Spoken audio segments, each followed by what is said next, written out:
The town of Rosewood, Florida, has a history intertwined with the aftermath of slavery and the prevalence of racial violence in the Reconstruction and Jim Crow eras, but there's no direct evidence of it being a hub for the slave trade itself. Here's how Rosewood's history relates to the broader themes of slavery's legacy in the U.S. South. Post-slavery context.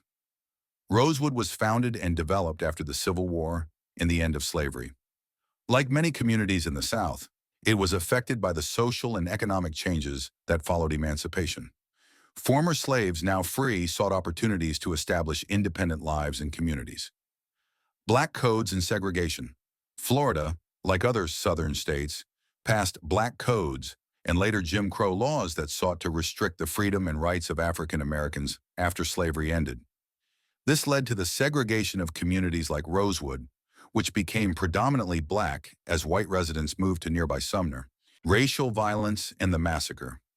Rosewood was a thriving, self-sufficient black community that was destroyed by a white mob in January 1923, following a false accusation of assault against a white woman. This event, known as the Rosewood Massacre, was a horrific example of the racial violence and terrorism that characterized the Jim Crow era and the struggle to maintain white supremacy. Reparations.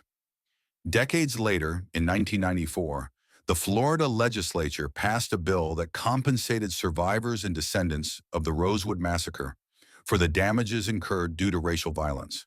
This is considered a rare instance of a government body providing reparations to black people in the U.S. In summary, while Rosewood's history is deeply connected to the legacy of slavery through the experiences of its residents and the prevalence of racial violence in the region, it's not directly associated with the slave trade itself.